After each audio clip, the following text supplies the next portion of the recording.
누군가를 결정하는 것이 아니라 하나님의 뜻을 찾아가려는 것이다. 네, 그런 말씀의 제목으로 함께 은혜를 나누겠습니다. 최근 한 책에서 아주 인상 깊은 문장을 하나 발견했습니다. 누가 옳은가를 결정하려는 것이 아니라 무엇이 옳은가를 찾으려는 것이다. 물론 이 책의 그 외의 내용은 동의할 수 없는 내용들이 참 많았습니다. 진화 생물학자의 어떤 관점이었거든요. 그런데 이 문장은요, 대화와 소통이 되지 않고 양극단으로 나뉘어서 갈등만 깊어져가는 한국 사회를 향해 던진 말입니다. 이념 갈등, 세대 갈등, 젠더 갈등, 수많은 갈등이 있는 한국 사회에서 누가 옳은가를 결정하는 대화는 갈등만 더 깊어지게 할 뿐이라는 메시지죠. 무엇이 옳은지를 함께 찾아가는 그런 대화를 하자, 이런 제안인 것입니다. 굉장히 공감이 되었어요. 이런 갈등의 모습은 우리가 크게 봐서 사회에만 있는 것처럼 알 수 있지만 그렇지 않습니다. 우리의 일상에서도 흔히 볼 수 있죠. 예를 들어 퇴근 후에 집에 돌아왔는데 아내가 말하는 거예요. 왜 이렇게 늦었어? 가족은 안중에도 없는 거야? 그렇게 묻습니다. 순간 욱하는 마음에 지금 내가 얼마나 힘든지 알아? 언성을 높입니다. 그럼 어떻게 얘기하겠어요? 그럼 나는 안 힘들어? 너만 힘들어? 결국 이런 대화는 네가 더 힘들다, 내가 더 힘들다, 이런 차이를 좁힐 수 없는 어떤 그런 언쟁만 낳을 뿐인 것이죠. 저희 집 얘기는 아닙니다. SNS에서도 쉽게 볼 수 있는 모습인데요. 얼마 전 우리 담임 목사님 영상에도 댓글이 하나 달렸더랬죠. 여튼 그런 어떤 이슈가 있다면 그 댓글로 서로 비난하며 공격하며 싸우는 그런 모습을 정말 쉽게 발견할 수 있습니다. 이런 대화에서는 누구도 설득이 되지 않죠. 자신이 옳다는 것을 그냥 증명하려고만 할 뿐 진정한 소통은 이루어지지 않더라고요. 여러분, 우리의 삶은 어떤가요? 혹시 누군가와의 갈등 속에서 내가 옳다, 나는 틀리지 않았다, 이런 것들을 주장하고 증명하기 위해서 애쓰고 있지는 않으십니까? 그런데 오늘 본문에 등장하는 다윗은요, 그런 우리 사회 속에서 우리에게 다른 길을 보여줍니다. 자신의 정당성을 증명할 수 있는 그런 상황 속에서 내가 옳다는 것을 주장하지 않고 무엇이 더 옳은지, 무엇이 더 소중한지, 하나님의 뜻이 무엇인지를 먼저 생각하는 모습을 보이고 있습니다. 그 다윗의 모습을 통해서 우리의 삶을 한번 돌아보도록 하겠습니다. 지금 다윗은요, 사울 왕에게 쫓기고 있었어요. 이스라엘 백성들에게 인기를 얻게 된 그 다윗을 시기한 사울은요, 아무런 죄가 없는 다윗의 목숨을 빼앗으려고 했습니다. 다윗은 도망자 신세가 된 것이죠. 그러던 중 누군가가 사울에게 첩보를 주었습니다. 다윗이 엔게디 광야에 있다. 사울은 즉시 정예부대 3,000명을 이끌고 다윗과 부하들을 찾기 위해 이동해요. 이제 이동해서 들렴소 바위에 도착했는데요. 사울이 용변이 급했습니다. 서둘러 동굴 깊숙한 곳으로 들어가요. 그런데 하필 그 굴에 다윗과 그 부하들이 숨어 있던 것입니다. 다윗의 부하들은 어떻게 생각했을까요? 절호의 기회라고 생각했겠죠. 4절 같이 한번 읽어보겠습니다. 4절 시작. 다윗의 사람들이 이르되 보소서, 여호와께서 당신에게 이르시기를 내가 원수를 내 손에 넘기리니 내 생각에 좋은 대로 그에게 행하라 하시더니 이것이 그날이니이다 하니. 하나님이 주신 기회라고 지금 하나님이 이때를 만드셨어. 다윗을 종용하고 있는 거예요. 사실 사람이 목숨을 위협받는 그런 극한 상황에서는 본성이 드러난다고 하잖아요. 이 다윗이 얼마나 힘들었을까요? 도망 다니면서 언제 죽을지 모르는 불안 속에서 계속해서 살았을 겁니다. 그리고 이제 내가 사울을 죽이면 그 고통은 여기서 끝납니다. 사울을 죽이면 억울함을 풀 수 있고요, 역사 속에서 자신이 옳았다는 것을 증명할 수 있어요. 그런데 다윗은 어떻게 했습니까? 4절 하반절입니다. 같이 읽겠습니다. 시작. 다윗이 일어나서 사울의 겉옷자락을 가만히 베니라. 죽이지 않습니다. 겉옷만 베요. 아니 부하들이 옆에서 보면 얼마나 답답했을까요? 아니 이런 기회가 어디 있어요? 대체 왜 이런 선택을 한 거예요? 아마 이해를 못했을 겁니다. 게다가 한술 더 떠서요. 다윗은 겉옷을 벤 것만으로도 마음에 찔림이 되었다고 말해요. 이런 모습을 보면 다윗에게는 내가 옳다, 내가 승리자다, 하나님이 선택하는 자는 나다, 그런 것들을 증명하는 것이 그리 중요하지 않았던 것 같습니다. 아마 더 큰 가치가 있었던 것 같아요. 갈등 상황 속에 있는 우리의 태도를 돌아보게 합니다. 여러분, 우리는 어떻습니까? 저는 스스로를 돌아보니까 내가 옳다, 나는 틀리지 않았다는 것을 증명하고 싶어하는 마음이 정말 강하더라고요. 며칠 전 우인희 사모님 생일에 있었던 일인데요. 제가 평소에 이제 감사한 마음을 전하면서 축하 인사를 드렸어요. 그래서 사모님께서 제가 축하 인사를 드리니까 이렇게 답장을 주셨거든요.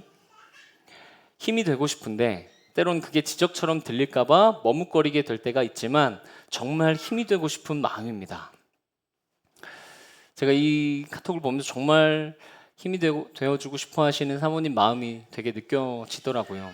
그리고 그와 동시에 제 모습을 돌아보니까요, 힘이 되어주려는 누군가의 마음조차도 혹시 나를 비판하려는 것이 아닐까 하는 어떤 방어적인 태도로 받아들이고 있었다는 것을 알게 되었습니다. 마치 네가 잘못됐고 내가 옳다라고 말하는 것처럼 받아들이는 제 모습을 발견하고 너무 부끄러웠어요. 힘이 되고 싶은 사람의 진심 어린 말조차 제대로 받아들이지 못하고 누가 옳은가를 결정하는 것에 사로잡혀 있던 저의 모습을 이 다윗과 비교해 보니까 내가 옳다는 것을 증명하려는 마음을 내려놓은 이 다윗의 모습이 정말 빛나 보이더라고요. 이번 주 진행되는 부모 세미나도 어쩌면 좀 그런 시간일지도 모르겠습니다. 부모 세미나를 준비하면서 강사이신 김숙경 소장님과 우리 부모님들과 어떤 질문을 좀 나누면 좋을지, 어떻게 실습하면서 복음적인 자녀 양육에 대해서 세워갈 수 있을지 이런 것들을 고민하고 있습니다.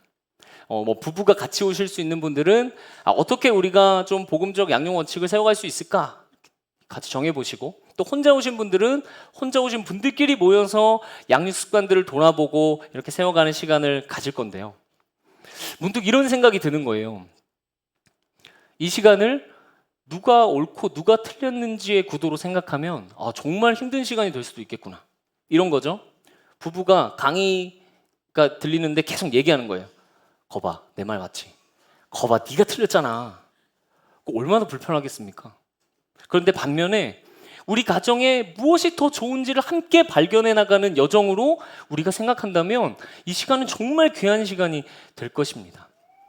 부부가 마음을 모아 더 좋은 것을 고민할 수 있는 그런 시간이 될 거예요. 그럼 정말 기대되겠죠. 여러분의 어떤 일상의 자리에서는 누가 옳은지 가리기 위한 어떤 구도로 모든 것을 해석하거나 또 누군가의 대화에 임하고 계시진 않습니까? 여러분, 오늘 우리가 본 것처럼 다윗은 그것을 포기했습니다. 그리고 오히려 무엇이 옳은 것이지, 무엇이 더 좋은 것이지 생각했어요. 그리고 그러한 태도가 사울을 죽이는 것을 포기하게 했고, 뒤에 나오겠지만 결국 갈등을 해소하는 것에까지 다다를 수 있었던 것입니다. 우리에게도 좀 그런 시선이 있었으면 좋겠습니다. 누가 옳으냐, 누가 그르냐가 아니라 함께 더 좋은 것을 찾아가는 여정으로 말입니다. 그런 은혜의 시간을, 은혜의 시선을 가지시기를 축복합니다. 다윗은 내가 옳다는 것을 주장하는 것을 포기했죠. 그렇다면 다윗에게는 뭐가 제일 중요했을까요? 바로 하나님의 뜻이었습니다. 본문 4절에서 6절을 함께 읽겠습니다. 시작. 다윗이 일어나서 사울의 겉옷자락을 가만히 베니라. 그리한 후에 사울의 옷자락 뱀으로 말미암아 다윗의 마음이 찔려 자기 사람들에게 이르되 내가 손을 들어 여호와의 기름 부음을 받은 내 주를 치는 것은 여호와께서 금하시는 것이니 그는 여호와께 기름 부음을 받은 자가 됨이니라 하고. 다윗은 하나님께서 사울에게 기름 부어 왕으로 세우셨다는 그 사실을 기억한 거예요. 기름 부음 받은 자를 해야 하는 것은 곧 하나님의 뜻을 거스르는 행위였습니다. 그는 하나님의 뜻을 거스를 수 없었던 거예요. 자신의 생존보다 하나님의 뜻이 더 중요하게 생각되어졌던 것입니다. 무엇이 옳은가를 찾아가는 그 여정 속에서 다윗의 이 행동은, 다윗의 이 결정은 고백하고 있는 것이죠. 하나님이 옳다. 내 목숨을 위협하는 것보다 하나님이 옳다. 다윗은 그 위기 속에서도, 목숨의 위협 속에서도 하나님의 뜻을 여전히 기억했습니다. 우리도 분명히 말씀을 들을 때는 나도 다윗처럼 해야지, 그렇게 다짐이 되지 않습니까? 그런데 막상 현실 속에서는 목숨 정도가 아니라 그냥 내 알량한 자존심, 내 고집, 내가 추구하는 가치들이 하나님의 뜻보다 더 중요하게 여겨질 때가 정말 많은 것 같아요. 얼마 전 아내와 사소한 일로 다투었을 때가 생각이 났습니다. 점심을 먹으러 갔어요. 가는 길에 정말 제가 너무 창피해서 말도 못 하겠는데 사소한 것에 마음이 상해서 짬뽕집에 가서 정말 한마디 말도 서로 안 하고 밥만 먹었던 기억이 있습니다. 지금 생각하면 너무 부끄럽죠. 30분을 쳐다보고 안 쳐다보고 밥만 먹는 것도 참 힘들 텐데, 그때 저에게는요, 누가 먼저 사과해야 하는가가 세상에서 가장 중요한 문제처럼 느껴졌어요. 내 자존심이 도저히 움직일 것 같지 않는 그런 느낌이더라고요. 만약 제가 내가 옳은 것이 아니지 하나님이 옳으시지, 그런 사실을 기억했다면 먼저 아내에게 미안해, 내가 예민했어, 그렇게 얘기할 수 있었을 겁니다. 사실 이런 모습들은 저와 아내와의 어떤 관계뿐만 아니라 다른 많은 관계 속에서 적용할 수 있는 것 같습니다. 회사에서, 공동체에서, 가정에서, 학교에서, 다양한 곳에서 만나는 관계들 속에서 우리는 그곳에 보내신, 그와 관계 맺게 하신 하나님의 뜻보다 다른 것이 앞설 때가 정말 많이 있는 것 같아요. 여러분에게 정말 가장 중요한 것, 하나님의 뜻 맞으십니까? 그래도 우리에게는 그 하나님의 뜻을 붙들 수 있는 힘이 없죠. 이 밤 성령님께 그 도우심을 좀 구했으면 좋겠어요. 성령님, 그 순간에 하나님의 뜻을 기억할 수 있게 도와주세요. 성령님, 하나님의 뜻이 내 일상에 세밀하게 적용될 수 있도록 도와주세요. 그런 성령님의 도우심 속에서 일상의 그 작은 순간 하나님의 뜻을 삶의 가장 큰 가치로 삼고 살아가시기를 소망합니다. 다른 것보다 지금 목숨의 위협, 이 상황 속에서 하나님의 뜻을 붙드는 이 다윗의 모습은 정말 대단하게 느껴져요. 사실 다윗도 우리와 같은 성정을 가진 인간이잖아요. 그에게도 연약함이 있는데, 어떻게 이 상황에서 이런 대단한 선택을 할 수 있었을까? 뒤에 다윗의 이 고백을 통해서 힌트를 얻을 수 있었습니다. 12절과 15절을 함께 읽겠습니다. 시작. 여호와께서는 나의 왕 사이를 판단하사 여호와께서 나를 위하여 왕에게 보복하시려니와 내 손으로는 왕을 해하지 않겠나이다. 그런즉 여호와께서 재판장이 되어 나와 왕 사이에 심판하사 나의 사정을 살펴 억울함을 풀어주시고 나를 왕의 손에서 건지시기를 원하나이다 하니라. 아멘. 다윗은 단순히 그냥 참은 게 아니었어요. 다윗은 지금 믿는 구석이 분명히 있었습니다. 사실 사람이 참는 것에는 언제나 한계가 있지 않습니까?